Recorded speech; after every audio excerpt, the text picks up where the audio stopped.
ನಿರೀಕ್ಷೆಯಂತೆಯೇ ಯುದ್ಧ ಮುಂದುವರೆದಿದೆ.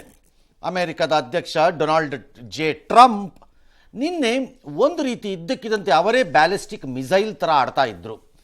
ಅದೇ ಯಾವುದೋ ಸೋಷಿಯಲ್ ಮೀಡಿಯಾ ಮೂಲಕ ಇದ್ದಕ್ಕಿದ್ದಂತೆ ಅವ್ರು ಹೇಳಿದ್ದಿದ್ದು ಟೋಟಲ್ ಸರೆಂಡರ್ ಆಗಲಿ ಇರಾನ್ ಅಂದರು. ನಂತರ ಅಟ್ ಎನಿ ಕಾಸ್ಟ್ ಅವ್ರಿಗೆ ನ್ಯೂಕ್ಲಿಯರ್ ಇದು ಅಂದರೆ ಪರಮಾಣುಸ್ತ್ರವನ್ನು ಇಟ್ಕೊಳ್ಳೋಕೆ ನಾವು ಬಿಡಲ್ಲ ಅಂದರು. ಅದಾದ ಮೇಲೆ ನಾವು ಅವರು ಬಳಸಿದ ಪದ ನಾವು ಈಗ ಇರಾನ್ನ ಆಕಾಶದ ಮಾರ್ಗಗಳನ್ನೆಲ್ಲವನ್ನು ತೆಹರಾನ್ನಲ್ಲಿ ಪರ್ಟಿಕ್ಯುಲರ್ಲಿ ನಮ್ಮ ನಿಯಂತ್ರಣದಲ್ಲಿದೆ, be careful. The so called supreme leader Ali Khamenei ಎಲ್ಲಿದ್ದಾನೆ ಅನ್ನೋದು ನಮಗೆ ಗೊತ್ತಿದೆ. ಅವ್ರನ್ನ ಹೊಡೆದಾಕೋದು ಏನೂ ಕಷ್ಟ ಇಲ್ಲ, ಭಾಳ ಸುಲಭ ನಮಗದನ್ನು ಹೊಡೆದಾಕ್ಬಿಡೋದು. ಬಟ್ ಈಗ ಸದ್ಯಕ್ಕೆ ಬೇಡ ಅಂತ ಬಿಟ್ಟಿದ್ದೀವಿ ಅಂತ ಇವರೇ ತಿರುಗಿ ಬಿದ್ದುಬಿಟ್ರು. ಆ್ಯಸ್ ದೋ ಅಮೆರಿಕ ಯುದ್ಧಕ್ಕೆ ಬಂದಾದಂಗೆ ಬಹುಸಹಜವಾಗಿ ಪ್ರಪಂಚ ತಿರುಗಿ ನೋಡ್ತಾ ಇತ್ತು ನೆಕ್ಸ್ಟ್ ಏನು ಅಂತ. ಪುಣ್ಯಕ್ಕೆ ಇನ್ನೂ ಅಮೆರಿಕ ಎಂಟ್ರಿ ಕೊಟ್ಟಿಲ್ಲ. ಆದರೆ ಖಮೇನಿ ವಾಪಸ್ ಉತ್ತರ ಕೊಟ್ಟರು, ಅಟ್ ಎನಿ ಕಾಸ್ಟ್ ನಾವು ಸರೆಂಡರ್ ಆಗಲ್ಲ, ಅದು ಏನು ಮಾಡ್ತಿರೋ ಮಾಡ್ಕೋ ಹೋಗಿ ಅತ್ಲ ಕಡೆಗೆ ಅಂತ. ಸೊ ಯುದ್ಧ ಮುಂದುವರಿದಿದೆ. ಎರಡೂ ಕಡೆ ಅವರ ನಗರಗಳಲ್ಲಿ ಒಂದೊಂದು ಕಟ್ಟಡವನ್ನು ಬೀಳಿಸಿದಾಗಲೋ ಅಥವಾ ಧ್ವಂಸ ಮಾಡಿದಾಗಲೋ ಗೆದ್ದೆವು ಅಂತ ಅವರವರ ಮೀಡಿಯಾಗಳಲ್ಲಿ ಹಾಕ್ಕೊಂಡು ಓಡಾಡ್ತಾ ಇದ್ದರೆ, ಅಮೆರಿಕದಲ್ಲಿರುವ ಕೆಲವು ಆ್ಯಂಟಿ ಟ್ರಂಪ್ ಮೀಡಿಯಾ ಇಂಡಿಯಾಲಿರಲಿಲ್ವಾ, ಆ್ಯಂಟಿ ಮೋದಿ ಮೀಡಿಯಾ. ಅಮೆರಿಕದಲ್ಲಿ ಟ್ರಂಪ್ಗೂ ಇಂಡಿಯಾಲ್ ಮೋದಿಗೂ ದೊಡ್ಡ ವ್ಯತ್ಯಾಸ ಇದೆ ಅನ್ಕೋಬೇಡಿ. ಇಂಡಿಯಾನಲ್ಲಿ ಮೋದಿ ಏನು ಮಾಡಿದ್ರು ಅಪೋಸ್ ಮಾಡೋರಿದ್ದಾರೆ, ಏನು ಬೇಕಾದ್ರೂ ಮಾಡ್ಬೋದು, ಆ ಸಂಖ್ಯೆ ದೊಡ್ಡದು ಇರುತ್ತೆ. ಹಾಂ, ಎಂಥದ್ದಾರು ಮಾಡ್ಕೋಬೋದು ಅವರು, ಇಷ್ಟ ಅವರು. ಅವ್ರು ಯಾವಾಗಲೂ 2 ಸರಿ ಬರೀ ಎಡಗೈ ಎತ್ಬಿಟ್ರೆ ಯಾಕೆ ಎಡಗೈ ಎತ್ತದ ಅದರಲ್ಲೂ ಟೀಕೆ ಅಂತ ಬೇಕಾದ್ರೆ ಆ ಲೆವೆಲಲ್ಲಿ ಇದೆ ಈಗ ಅದು.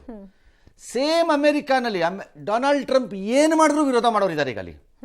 ಎರಡೂ ಕಡೆ ಇರೋರು ಬಹುತೇಕ ಅಲ್ಟ್ರಾ ಲೆಫ್ಟಿಸ್ಟ್ಗಳು ಓಕೆ. ಇವತ್ತು ಈ ಅಲ್ಟ್ರಾ ಲೆಫ್ಟಿಸ್ಟ್ಗಳು ಬಂದುಬಿಟ್ಟಿದ್ದಾರೆ ಕೆಲವರು. ಕಾಂಗ್ರೆಸ್ಸಲ್ಲಿ ಇಂಡಿಯಾಲಿ ಇದ್ದಾರೆ ಒಂದು 4-5 ಜನ.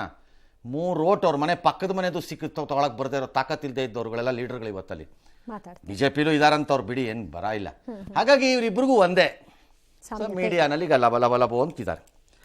ಏನಾರು ಹಾಕ್ಕೊಳ್ಳಿ. ಈ ಮಧ್ಯೆ ನರೇಂದ್ರ ಮೋದಿ ಅವರು ಇವತ್ತು G7 G6 what ever it is ಅದನ್ನು ಮುಗಿಸ್ಕೊಂಡು ಕ್ರೊಯೇಷಿಯಾಗೆ ಹೋಗುವಾಗ ಮಧ್ಯದಲ್ಲಿ ಅಥವಾ ಹೊರಡಕ್ಕೆ ಮೊದಲು ಟ್ರಂಪ್ಗೆ ಒಂದು ಫೋನ್ ಬಂದಿದೆ.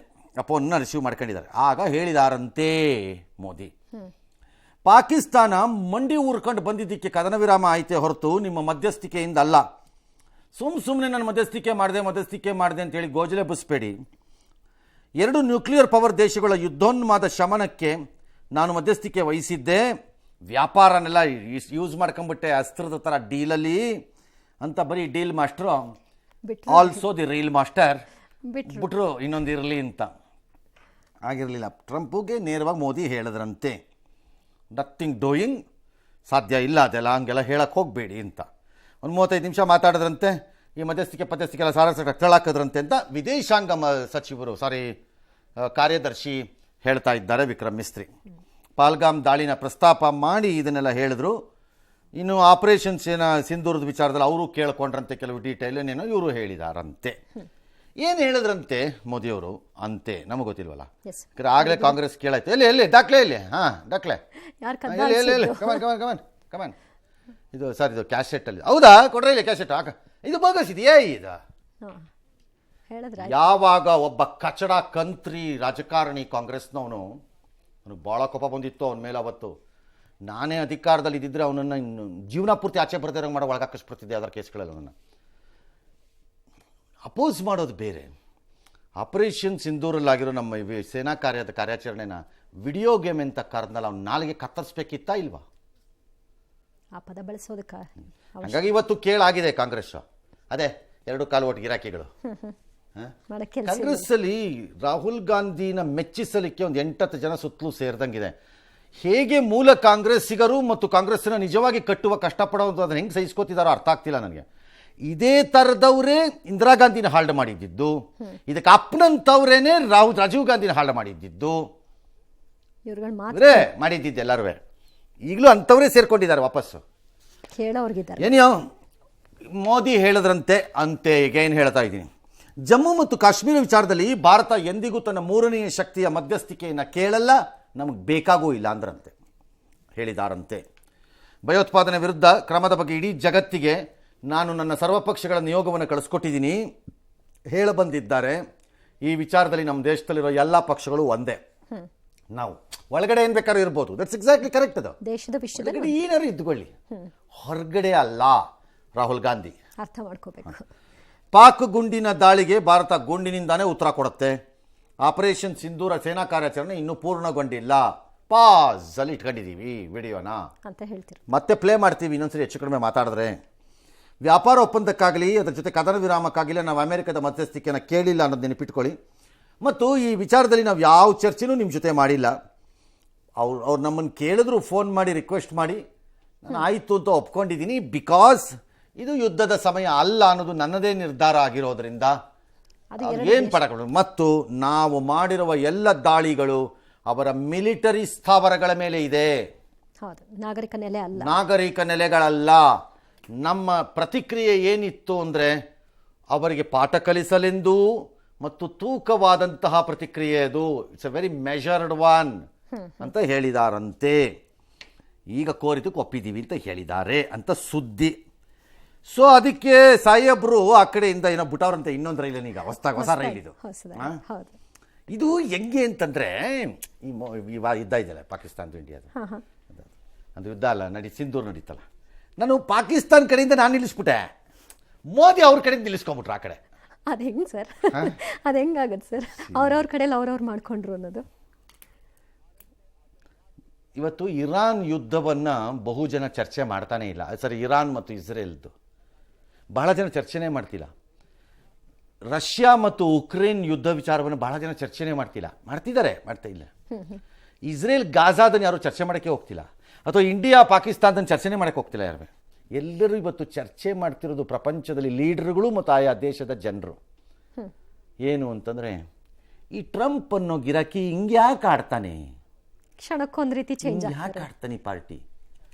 ಇಡೀ ಪ್ರಪಂಚವನ್ನು ನಿಯಂತ್ರಿಸುವ, ಕೈ ಹಿಡಿದು ನಡೆಸಬೇಕಾದಂತಹ ಮಾರ್ಗದರ್ಶಿ ದೇಶ ಅದಾಗಬೇಕದು. That is what it is. ದೊಡ್ಡಣ್ಣ ಅಂತಂದರೆ ಈ ಟ್ರಂಪ್ ಯಾಕೆ ಹಿಂಗೆ ಆಡ್ತಾರೆ ಪಾರ್ಟಿ, ಯಾವನಿಗೂ ಅರ್ಥವಾಗ್ತಿಲ್ಲ, ಸ್ಪಷ್ಟ ಯಾರಿಗೂ ಅರ್ಥವಾಗ್ತಿಲ್ಲ. 24 ಗಂಟೆ ಹಿಂದೆ ಹೇಳ್ತಾರೆ ಇಸ್ರೇಲ್ಗೆ, don't do anything with Iran, ನಾನು ನೆಗೋಷಿಯೇಟ್ ಮಾಡ್ತಾ ಇದ್ದೀನಿ, ಸುಮ್ಮನಿರು. ಏನಾದರೂ ಅಟ್ಯಾಕ್ ಮಾಡಿದ್ರೆ we are not with you, ನಾನು ನಿಮ್ಮ ಜೊತೆ ಇಲ್ಲ. 24 ಗಂಟೆ ಆದಮೇಲೆ ಹೇಳ್ತಾನೆ ಕಂಪ್ಲೀಟ್ ಕಂಟ್ರೋಲಲ್ಲಿ ಇಟ್ಕೊಂಡಿದ್ದೀವಿ. ಅವನು ಸುಪ್ರೀಂ ಲೀಡರ್ ಖಮೇನಿ ಮಾಡಿ ಬಿಸಾಕ್ಬಿಡ್ತೀನಿ ಬೇಕಾರೆ. ಇರಾನ್ ಅರ್ಥ ಮಾಡ್ಕೋಬೇಕು ಅಂತ. ರಷ್ಯಾ ಕಡೆಗೆ ಹೋದರೆ that Putin is a crazy fellow ಅಂತಾರೆ. ಇನ್ನೊಂದ್ಸರ್ತಿ ಇವನು ಜೆಲೆನ್ಸ್ಕಿ ಅವನೊಬ್ಬ ವೇಸ್ಟ್ ಬಾಡಿ, ಅವನು ನಿತ್ರ ಯಾವ ಕಾರ್ಡ್ಸು ಇಲ್ಲ, ನನ್ನ ಮತ್ತೆ ಕೇಳ ಅಂತಾನೆ. Nobody is understanding this man. ಏನಾದರೂ ಆದರೆ ನನ್ನಿಂದ ಆಗಿದ್ದು ಅಂತ ಹೇಳ್ಕೊಳ್ಳೋದು. ಇದಾಗಿದೆ, ಈ ಸಮಸ್ಯೆ ಬಗೆಹರಿದೇ ಇದ್ದರೆ ಯಾಕೆ ಹಾಗಾದ್ರೆ ಟ್ರಂಪ್ ಆ ರೀತಿ ಆಡಬೇಕು? ಬುದ್ಧಿ ಇಲ್ವಾ? ಇನ್ನು ಪಾಪುನ ಅಥವಾ ಬ್ರೈನ್ ಅವಾಗ ಆಫ್ ಆಗೋದು ಆನ್ ಆಗೋದು ಆಗತ್ತಾ? 80 ವರ್ಷ ಆಗ್ತಾ ಬಂತು ಅಂದ್ಬಿಟ್ಟು ಇಲ್ಲ. ನನ್ನ ಪ್ರಕಾರ ಟ್ರಂಪ್ ಅಂದ್ಕೊಂಡಿರೋದು ಇದೊಂದು strategy. Hot air cold and hot ಥರ ಒಂದು. ಎರಡನೇದು, ತಾನು ಕೈ ಹಾಕಿದ್ದೆಲ್ಲ ತಾನು ಅನಿಸಿದಂತೆ ನಡೀತಾ ಇಲ್ಲ ಇಲ್ಲಿ.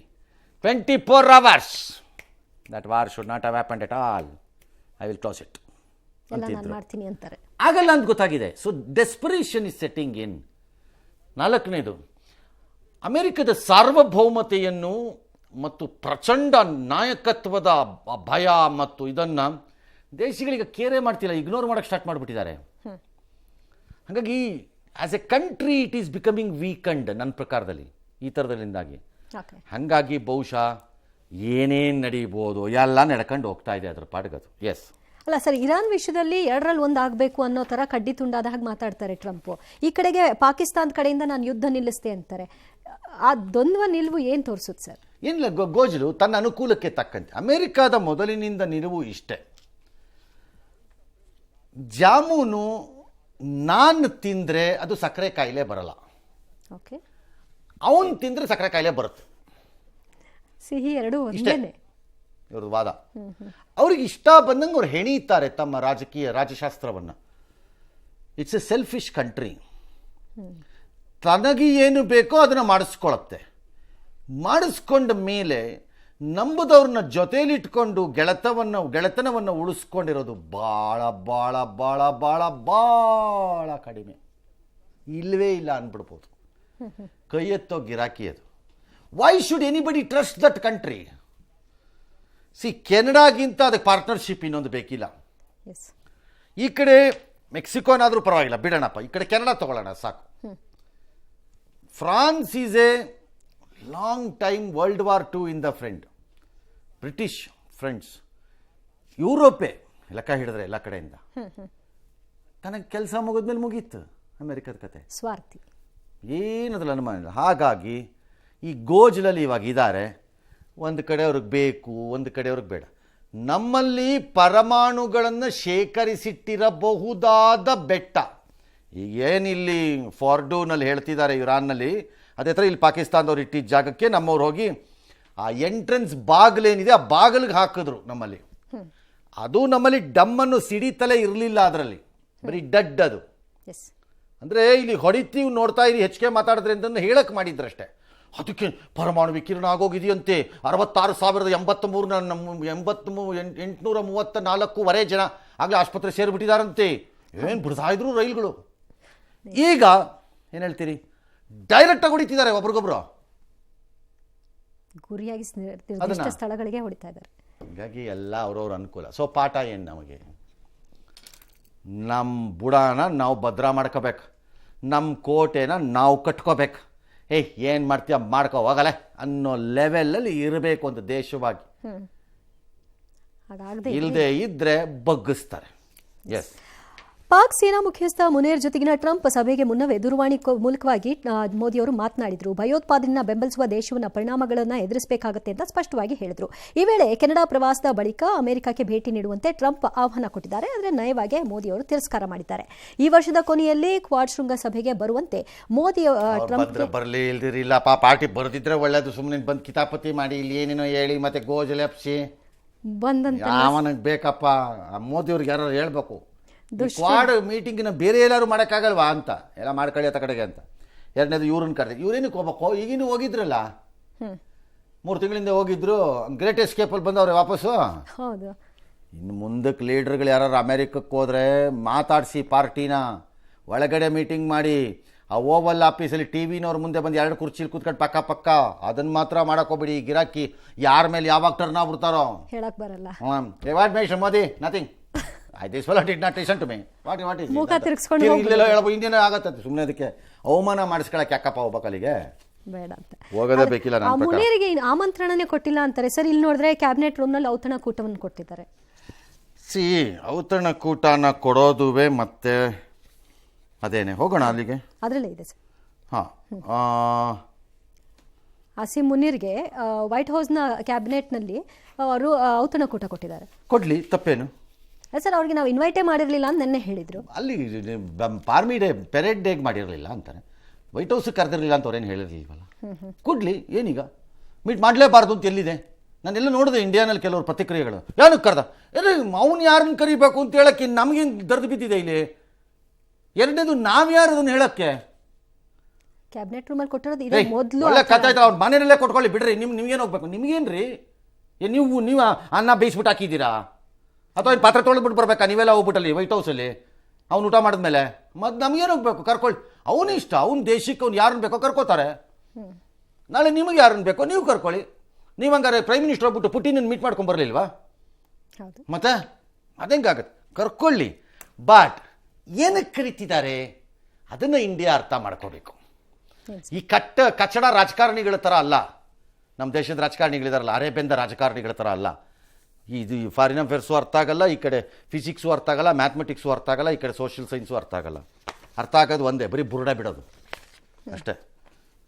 ಏನಕ್ಕೆ ಮಾಡ್ತಿದ್ದಾರೆ? It's very very simple. ನಾಳೆ ಇರಾನ್ ಮೇಲೆ ಯುದ್ಧ ಆಗಬಹುದು. There is a possibility. ಮುನೀರು ಅಮೆರಿಕಕ್ಕೆ ಹೋಗಿ 5 ದಿನ ಆಗ್ತಾ ಬಂತು, ಇಲ್ಲಿವರೆಗೂ ಅಲ್ಲಿ ಜಾಗ ಕೊಟ್ಟಿಲ್ಲ. ಈಗ ಅವ್ರಿಗೆ ಅವಶ್ಯಕತೆ ಇದೆ ಪಾಕಿಸ್ತಾನದ್ದು. ಪಾಕಿಸ್ತಾನ ಭೌಗೋಳಿಕವಾಗಿ ಕೂತಿರೋ ಜಾಗ ಹೇಗಿದೆ ಅಂತಂದರೆ ಇರಾನ್ ಜೊತೆ ತನ್ನ ಗಡಿಯನ್ನು ಹಂಚ್ಕೊಳ್ಳುತ್ತೆ. ಅಮೆರಿಕಕ್ಕೆ ನಾಳೆ ಇರಾನ್ ಮೇಲೆ ಯುದ್ಧ ಮಾಡಬೇಕಾದಂತಹ ಪರಿಸ್ಥಿತಿ ಬರಬಹುದು ಅನ್ನೋದು ಲೆಕ್ಕಾಚಾರ ಇಸ್ರೇಲ್ ವಿಚಾರದಲ್ಲಿ. ಆಗ ಪಾಕಿಸ್ತಾನದ ಕಡೆಯಿಂದ ಅದಕ್ಕೆ ಒಂದಷ್ಟು ಲಾಜಿಸ್ಟಿಕ್ ಸಪೋರ್ಟ್ಸ್ ಬೇಕು. This is exactly why America ಪಾಕಿಸ್ತಾನವನ್ನ ನಾವು ಲಬ ಭಯೋತ್ಪಾದನೆ ಅಂತ ಬಡ್ಕೊಂಡ್ರು ಪೋಷಿಸಿದ್ದೇಕೆ ಎಂದರೆ ಅಫ್ಘಾನಿಸ್ತಾನವನ್ನು ಹ್ಯಾಂಡಲ್ ಮಾಡೋಕ್ಕೆ ಪಾಕಿಸ್ತಾನ ಬಳಸ್ಕೊಂಡ್ರು. ಆಗ ಈಗಲೂ ಇರಾನ್ ಹ್ಯಾಂಡಲ್ ಮಾಡೋಕ್ಕೆ ಪಾಕಿಸ್ತಾನ ಬಳಸ್ಕೋಬೇಕಾಗತ್ತೆ ಮೋಸ್ಟ್ಲಿ.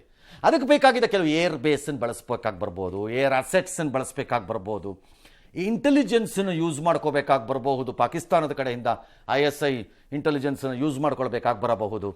ಹೀಗಾಗಿ ಹಲವಾರು ಟ್ಯಾಕ್ಟಿಕಲ್ ಅಡ್ವಾಂಟೇಜಸ್ ಇದೆ ಈ ಕಡೆಯಿಂದ. Air space management will be easy, refuelling will be easy. ಹೀಗಾಗಿ ಆ ವ್ಯವಹಾರದ ಹಿನ್ನೆಲೆಯಲ್ಲಿ ಇದು ನಡೀತಿದೆ ಅನ್ನೋದು ನನ್ನ ಭಾವನೆ. ಅದು ಬಿಟ್ಟರೆ ಅಮೆರಿಕಕ್ಕೆ ಪಾಕಿಸ್ತಾನದಿಂದ ತಕ್ಷಣಕ್ಕೆ ಏನೂ ಆಗಬೇಕಾಗಿಲ್ಲ, ಏನೂ ಇಲ್ಲ ಅವ್ರಿಗಲ್ಲಿ. ಬಾಕಿ ಖಾಲಿ ಮಾಡ್ಕೊಂಡು ಹೋಗಾಯ್ತು ಅವರು. ಯಾಕೆ ಅಮೆರಿಕ ಅದು ಮಾಡ್ತಾ ಇದೆ?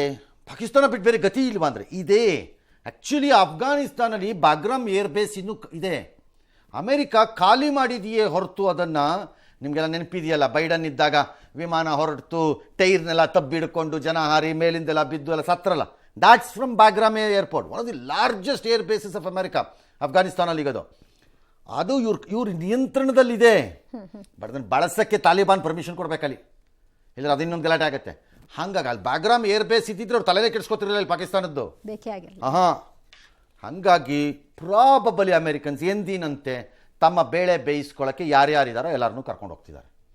ಒಂದು ವೇಳೆ ಭಾರತಕ್ಕೆ ಗಡಿ ಇತ್ತು ಅಂತ ಇಟ್ಕೊಳ್ಳೋಣ, ಮಿಸ್ಟರ್ ಮೋಡಿ ನಿಷ್ಕಾಮ್ ಅವರ್ಯೋ ಅಂದ್ಬಿಟ್ಟು, ಏನು ಮೋಡಿ ಪಾಪ ಆ ವೈಟ್ ಹೌಸಲ್ಲಿರೋ ಕಂಬ ಎಲ್ಲ ಟಚ್ ಮಾಡಿಸ್ಬಿಟ್ಟಿರುವ ಬೇಕಾರೆ ಅವಾಗ ಅಷ್ಟೇ ಇರುದ್ದೆಲ್ಲ.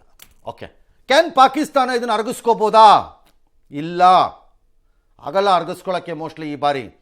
ಕಾರಣ ಈಗಾಗಲೇ ಮೇಲ್ನೋಟಕ್ಕೆ ಪಾಕಿಸ್ತಾನ ಇರಾನ್ ಮಧ್ಯೆ ವೈರತ್ವ ಇದ್ದರು, ಮೇಲ್ನೋಟಕ್ಕೆ ಮುಸ್ಲಿಂ ಸಂಬಂಧದಲ್ಲಿ ನಾನೆಲ್ಲ ಒಟ್ಟು ತೋರಿಸ್ಕೊಳ್ಳೋಕ್ಕೆ ಇರಾನ್ ಜೊತೆ ಕೈ ಜೋಡಿಸೋದು ಸ್ಟೇಟ್ಮೆಂಟ್ಗಳನ್ನ ಕೊಟ್ಕೊಂಡು ಕೂತಿದೆ. ಇನ್ನೊಂದು ಕಡೆ ಇವತ್ತು ಪಾಕಿಸ್ತಾನದ ಗೆಳೆಯ ಚೈನಾ. 80% ಪಾಕಿಸ್ತಾನ ಭಿಕ್ಷುಕ ದೇಶ ಬದುಕಿರೋದೇ ಚೈನಾಯಿಂದ, ಅವರಿಂದಾನೇ ಬದುಕಿರೋದು. ಹಾಗಾಗಿ China is already with Iran and Russia is with Iran. ಹಾಗಾಗಿ ಇವ್ರು ಏನಾದ್ರು ಅಮೆರಿಕದ ಜೊತೆ ಸೇರ್ಕೊಂಡ್ರೆ what will happen to China relationship? ಅದ್ರ ಮೇಲೆ ಪರಿಣಾಮ ಬೀರಬಹುದು. ನೋ ಐಡಿಯಾ, ವೇಟ್ ಮಾಡೋಣ. ಇರಾನ್ ಇಸ್ರೇಲ್ ನಡುವಿನ ಯುದ್ಧ 6ನೇ ದಿನ ಕಂಡಿದ್ದು ದಾಳಿ ಪ್ರತಿದಾಳಿ ಮತ್ತಷ್ಟು ತಾರಕಕ್ಕೆ ಹೋಗ್ತಾ ಇದೆ. ಇರಾನ್ನಲ್ಲಿ ಸಾವಿನ ಸಂಖ್ಯೆ 585ಕ್ಕೆ ಹೋಗಿದೆ, ಗಾಯಾಳುಗಳ ಸಂಖ್ಯೆ 1376. ಇಸ್ರೇಲ್ನಲ್ಲೂ ಕೂಡ 50 ಜನ ಬಲಿಯಾಗಿದ್ದಾರೆ, 106 ಜನ ಗಾಯಗೊಂಡಿದ್ದಾರೆ. ಇರಾನ್ನ ಏರ್ಬೇಸ್ ಸೇರಿದಂತೆ ಎಲ್ಲೆಡೆ ಒಬ್ಬರಿಗೊಬ್ಬರು ಅವರವರ ಸಾಮರ್ಥ್ಯವನ್ನು ತೋರಿಸ್ಕೊಳ್ತಾ ಇದ್ದಾರೆ. ಇಸ್ರೇಲ್ ಗುಪ್ತಚರ ಸಂಸ್ಥೆ ಮೊಸಾದ್ನ ಪ್ರಧಾನ ಕಚೇರಿಯ ಮೇಲೆ ಇರಾನ್ ದಾಳಿ ಮಾಡಿದೆ.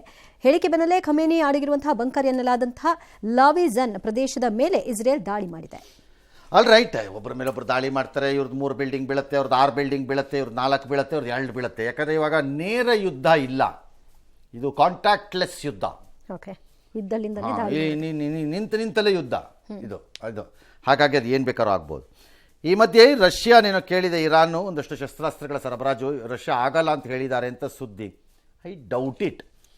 ಯಾಕಂದರೆ ಇರಾನ್ ರಷ್ಯಾಗೆ ಒಂದಿಷ್ಟು ಯುಕ್ರೇನ್ ವಾರ್ನಲ್ಲಿ ಒಂದಿಷ್ಟು ಕಾಮಿಕಾಜಿ ಡ್ರೋನ್ಗಳನ್ನು ಒಂದಷ್ಟೊಂದು ಸಪ್ಲೈ ಮಾಡ್ದಂಗಿದೆ ಅದು. ಹಾಗಾಗಿ ರಷ್ಯಾ ಈ ಕೈ ಎತ್ತತ್ತಾ ಡೌಟ್. ಸಂಧಾನಕಾರನಾಗೋದಕ್ಕೆ ಸಿದ್ಧ ಅಂತ ಹೇಳಿದೆ. ಸಂಧಾನಕಾರರಾಗ ಪ್ರಪಂಚದಲ್ಲಿ ಎಲ್ಲವನ್ನೂ ರೆಡಿ ಇದ್ದಾನೆ, ಹೋಲ್ಸೇಲ್ ರೆಡಿ ಇದ್ದಾರೆ. ಕೇಳೋನಾಗಬೇಕಲ್ಲ, ಇದಂತ ನಾನು ಇಂಪಾರ್ಟೆಂಟ್ ಅಂತ ಅನ್ನಿಸ್ಕೊಳ್ಳೋಕ್ಕೆ ನಾನು ಸಂಧಾನಕಾರ. ಇಲ್ಲಿ ನಮ್ಮಲ್ಲಿ ಹೊಸ ಸರ್ಕಾರ ಬಂದಾಗ ಸಿ ಎಂ ನಾನೇ ಅಂತ ಓಡಾಡಲ್ವಾ ಭಾಳ ಜನ, ಎದೆ ಬಿಟ್ಕೊಂಡು ಗುಂಡಿ ಬಿಚ್ಕೊಂಡು. ಯಾಕೆ ಅಂದರೆ ಮಂತ್ರಿನಾರು ಮಾಡಲಿ ಅಂತ. ಹಾಗೆ ಇದು ಸಂಧಾನಕಾರ ಆಗಕ್ಕೆ ಇಲ್ಲಿ ಎಲ್ಲವನ್ನೂ ರೆಡಿ ಇದ್ದಾನೆ, ಆಗಬೇಕಲ್ಲ.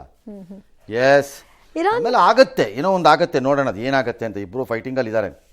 ಎಂಡ್ ಆಗಬೇಕಾದ್ರೆ either America has to enter the war and close it, or Iran ಬಿಟ್ಕೊಟ್ಬಿಡಬೇಕು ತನ್ನ ಪರಮಾಣು ಅಸ್ತ್ರಗಳ ಹಕ್ಕನ್ನು, ಕ್ಲೋಸ್. ಆರ್ ಅಮೆರಿಕ ಎಂಟ್ರಿನೂ ಆಗಲ್ಲ, ಇದು ಆಗಲ್ಲ. ಅಂದರೆ ಇಸ್ರೇಲ್ ಇರಾನ್ ಯುದ್ಧನ ಮುಂದುವರ್ಸತ್ತೆ. ಯಾರು ಎಷ್ಟು ಗಾಯಗಳನ್ನು ಎಷ್ಟು ದೀರ್ಘಕಾಲ ತಡೆದುಕೊಳ್ಳೋ ಶಕ್ತಿ ಇದೆ ಅದರ ಮೇಲೆ ಯುದ್ಧ, ಇನ್ಕ್ಲೂಡಿಂಗ್ ಶಸ್ತ್ರಾಸ್ತ್ರ, ದುಡ್ಡು ಎರಡೂ ಸೇರಿ ನಾನು ಹೇಳ್ತಿರೋದು, ಅದರ ಮೇಲೆ ಯುದ್ಧ ತೀರ್ಮಾನ ಆಗುತ್ತೆ. ಇರಾನ್ನ ಸರ್ವೋಚ್ಚ ನಾಯಕ ಆಯತುಲ್ಲಾ ಖಮೇನಿ ಏಕಾಂಗಿಯಾಗಿದ್ದಾನೆ. ಆತನಿಗೆ ಹತ್ಯೆಯ ಭೀತಿ ಕೂಡ ಆವರಿಸಿಕೊಂಡಿದೆ. ಖಮೇನಿ ಅಮೆರಿಕ ಅಧ್ಯಕ್ಷ ಟ್ರಂಪ್ ಈಗಾಗಲೇ ವಾರ್ನಿಂಗ್ ಕೊಟ್ಟಿದ್ದಾರೆ. ಅಷ್ಟೇ ಅಲ್ಲ, ಮಧ್ಯಪ್ರಾಚ್ಯಕ್ಕೆ ಹೆಚ್ಚುವರಿ ಯುದ್ಧ ವಿಮಾನಗಳನ್ನು ನಿಯೋಜಿಸಿದೆ. ಟ್ರಂಪ್ ವಾರ್ನಿಂಗ್ ಬೆನ್ನಲ್ಲೇ ಖಮೇನಿ ಮೊದಲ ವಿಡಿಯೋ ಹೇಳಿಕೆಯನ್ನು ಬಿಡುಗಡೆ ಮಾಡಿದ್ದು, ಇರಾನ್ ಶರಣಾಗತಿಯಾಗುವ ಮಾತೇ ಇಲ್ಲ, ಇದನ್ನು ಅಮೆರಿಕ ಅರ್ಥ ಮಾಡ್ಕೊಳ್ಬೇಕು, ಇಸ್ರೇಲ್ಗೆ ಅಮೆರಿಕ ಸೇನಾ ನೆರವನ್ನ ನಿಲ್ಲಿಸಬೇಕು, ಇಸ್ರೇಲ್ ಅತಿ ದೊಡ್ಡ ತಪ್ಪನ್ನ ಮಾಡ್ತಾ ಇದೆ, ಇಸ್ರೇಲ್ ದಾಳಿಯನ್ನ ಇರಾನ್ ಮರೆಯಲು ಸಾಧ್ಯವಿಲ್ಲ, ನಮ್ಮ ಹುತಾತ್ಮರ ಬಲಿದಾನ ವ್ಯರ್ಥ ಆಗೋದಕ್ಕೆ ಬಿಡಲ್ಲ ಅಂತೆಲ್ಲ ಹೇಳಿದ್ದಾರೆ. ಇನ್ನು ಇದಕ್ಕೆ ಟ್ರಂಪ್ ತಿರುಗೇಟನ್ನು ಕೊಟ್ಟಿದ್ದಾರೆ. ಇರಾನ್ ಜೊತೆ ಮಾತುಕತೆ ಮುಗಿದ ಅಧ್ಯಾಯ ಅಂತ ಅವರು ಹೇಳಿದ್ದಾರೆ. ಮುಗಿದ ಅಧ್ಯಾಯ ಅವರು ಹೇಳ್ತಾ ಇದ್ದಾರೆ, ನೀವೇನಾದ್ರು ಕಂಟಿನ್ಯೂ ಮಾಡಿದ್ರೆ, ನೇರವಾಗಿ ಇಸ್ರೇಲ್ಗೆ ಸಪೋರ್ಟ್ ಮಾಡಿದ್ದು ನಮಗೆ ಗೊತ್ತಾದ್ರೆ ನಿಮ್ಮನ್ನು ಬಿಡಲ್ಲ ಅಂತ.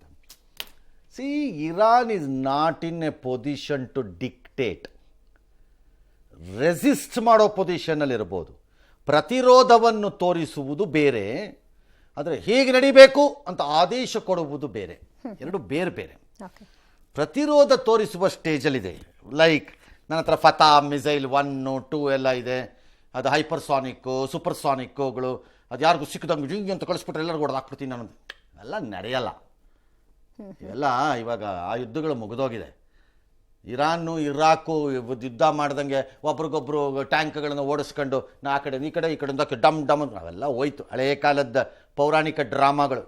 ಹಿಂಗೆ ಇದನ್ನ ಹಿಡ್ಕೊಂಡು ಶೀಲ್ಡ್ ಹಿಡ್ಕೊಂಡು ಕಟ್ಕೊಂಡು ಕಾಟ್ ಕಾಟ್ ಅಂತ ಬಾಹುಬಲಿ ಟೈಪ್ ಯುದ್ಧ ಮಾಡ್ಕೊಂಡು ನಿಂತ್ಕೊಳ್ಳೋಕ್ಕೆ, ಇದೆಲ್ಲ ಇವಾಗ ಹಂಗೆಲ್ಲ ನಡೆಯಲ್ಲ ಇಲ್ಲಿ. ಹಾಗಾಗಿ ಇವ್ರು ಆ ಮಿಸೈಲ್ ಹಾಕಿದ್ರು ಅದನ್ನು ಡಿಟೆಕ್ಟ್ ಮಾಡೋ ಬೇರೆ ಬೇರೆ tracking systems, air defence systems ಬಂದಾಗಿದೆ. ಒಂದ್ಸರಿ ಮಾಡ್ಬೋದು, 2 ಸರಿ ಮಾಡ್ಬೋದು ಅಷ್ಟೇ.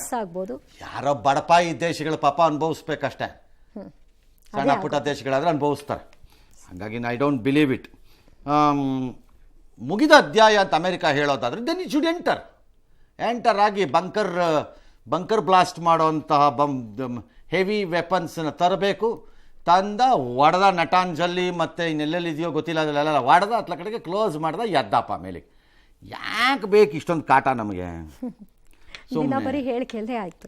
ಎಸ್, ಇಸ್ರೇಲ್ನಲ್ಲಿ ಸಿಲುಕಿದ ಕನ್ನಡಿಗರನ್ನ ಸುರಕ್ಷಿತವಾಗಿ ಬೇರೊಂದು ದೇಶಕ್ಕೆ ಸ್ಥಳಾಂತರ ಮಾಡಲಾಗಿದ್ದು ನಾಳೆ ಬೆಂಗಳೂರಿಗೆ ಬರ್ತಾರೆ. ಯುದ್ಧದ ವೇಳೆ ಕಾಂಗ್ರೆಸ್ ವಕ್ತಾರ ನಟರಾಜು ಕೂಡ ಇಸ್ರೇಲ್ನಲ್ಲಿದ್ರು. ಸೈರನ್ ಮೊಳಗಿದಂತಹ ಒಬ್ಬರೇನೇ ಇದ್ದಿದ್ದು, ಬೇರೆಯವರೆಲ್ಲ ಇಲ್ವಾ ಅಲ್ಲಿ? ಅವ್ರು ಮಾತಾಡಿದ್ದಾರೆ ಸರ್, ಹೇಗಿತ್ತು ಅಲ್ಲಿನ ಸನ್ನಿವೇಶ. ಉಳಿದವ್ರು ಏನ್ ಮಾಡ್ತಿದಾರೆ ಅಲ್ಲಿ? ಏನಕ್ಕೆ ಹೋದ್ರು ಇವರೆಲ್ಲ? ಏನಕ್ಕೆ ಹೋದ್ರಪ್ಪ ನೀವೆಲ್ಲ ಅಲ್ಲಿಗೆ? ಎಂತದ್ದ ಯಾವನಿಗೆ ಗೊತ್ತು. ಆಯ್ತು. ಇನ್ನು ಇಸ್ರೇಲ್ನಲ್ಲಿರುವಂತಹ ನರ್ಸಿಂಗ್ ಒಬ್ರು ಅಂಥಣಿ ಮೇರಿ ಅವ್ರು ಮಾತಾಡ್ತಿರೋ ಅಷ್ಟು ಕಷ್ಟ ಇದೆಯಾ ಅಲ್ಲಿ? ಅದು ಇಸ್ರೇಲಲ್ಲಿ ಡೌಟ್ ಇದೆ ನನಗೆ. ಇನ್ನು ಇರಾನ್ ಸೈಡ್ ಅಂತ ಹೇಳಿದ್ರೆ ಏನು ಇಟ್ಸ್ ಆಲ್ ರೈಟ್. ಪಾಪ ಅಲ್ಲಿ ಯಾವ ಪರಿಸ್ಥಿತಿ ಇದ್ದಾರೆ ನನಗೇನು ಗೊತ್ತು. ಆಯ್ತು, ಬರ್ತಾರ ವಾಪಸ್ಸು? ಬರಲಿ ಬಿಡ್ರಿ. ಹಂಗಾರೆ ಬರ್ರಿ ಇಲ್ಲ ಸುಮ್ಮನೆ ಅಂತ ಕಡೆಗೆ ಇಲ್ಲಿ ಬನ್ನಿ, ಇಲ್ಲಿ ಟಿ ವಿನಲ್ಲಿ ಕೂತ್ಕೊಂಡು ಯಾರನ್ನಾರು ಬೈಕೊಂಡ್ರೆ ಆಯ್ತು. ಅದಕ್ಕೆ ಹೇಳೋದು, ಈಗ ಅರ್ಥ ಆಗಿರ್ಬೇಕಲ್ಲ ಆ ನಟರಾಜ್ ಗೌಡ್ರು ಇನ್ನು ಯಾರ್ಯಾರು ಇದ್ದೀರೋ ಎಲ್ಲರಿಗೂ ನಮ್ಮ ದೇಶದಲ್ಲಿ ಹೆಂಗಿದೆ ನಮ್ಮ ದೇಶ ಅಂತ. ಎಷ್ಟು ಸೇಫ್ ಆಗಿದೆ. ಆಲ್ ರೈಟ್, ನೋಡೋಣ. ಅಲ್ಲಿ ಅದೇನೋ ಖಮೇನಿ ಯುಕಾಂಗಿ ಏಕಾಂಗಿ ಪಾಕಾಂಗಿ ಎಲ್ಲ ಇಲ್ಲ ಇಲ್ಲಿ. ಒಂದಂತೂ ನಿಜ, ರೀಪ್ಲೇಸ್ಮೆಂಟ್ ಆಫ್ ಕಮಾಂಡರ್ಸು ಮತ್ತು second line, third line, fourth ಲೈನ್ಗಳು ಏನಾಗತ್ತೆ ಅಂತಂದರೆ ಆಗಲ್ಲ ಅಂತ ನಾನು ಹೇಳೋಕ್ಕಾಗಲ್ಲ. ಮಾಡಿಬಿಡ್ಬೋದು, ಯಾರನ್ನಾರು ಇನ್ನೊಬ್ರು ಕರ್ಕೊಂಬಂದು ಕೂರಿಸ್ಕೋಬೋದು. ಕೆಲವು ಸರಿ ಆ ವ್ಯಾಕ್ಯೂಮ್ಗಳು ಕ್ರಿಯೇಟ್ ಆಗ್ತಾ ಹೋಗುತ್ತೆ, ಕೆಲವು ವ್ಯಕ್ತಿಗಳು ಕಾಣೆ ಆದಾಗ ಲಾಸ್ ಆಗುತ್ತೆ. ಹಾಗಾಗಿ ಏನಾಗುತ್ತೋ ಗೊತ್ತಿಲ್ಲ. ಆಗಲೇ ಭಾಳ ಜನ ಚರ್ಚೆ ಮಾಡ್ತಾರೆ, ಟೆಹರಾನ್ ಖಾಲಿ ನೋಡ್ತಾ ಕೂತಿದ್ದೆ ನಾನು ಇರಾನಿಯನ್ ಟಿವಿನ. ಖಾಲಿ ಟೆಹರಾನ್, ಏನು ಉಳ್ಕೊಂಡಿಲ್ಲ. ಜನ ಅಪ್ ನಾರ್ತ್ ಕಡೆ ಹೊಟ್ಟೋಗ್ತಿದ್ದಾರೆ ಎಲ್ಲರೂ. ಅಯ್ಯಪ್ಪ ಸವಾಸನೆ ಬೇಡ ಇದು ಅಂತ. Which means they don't have confidence ಅವ್ರಿಗೆ. ಹಾಗಾಗಿ ಏನಾಗುತ್ತೆ, ಎಲ್ಲ ಆಗಲೇ ಮಾತಾಡ್ತಿದ್ದಾರೆ, ಖಮೇನಿನ ಹೊರಹಾಕ್ಬಿಟ್ರೆ ಯಾರು ನೆಕ್ಸ್ಟು ಅಂತ. ಅವ್ರ ಮಗ ಬರ್ಬೋದಾ, ಬರ್ಬೋದು ಅಂತ. ಎಸ್.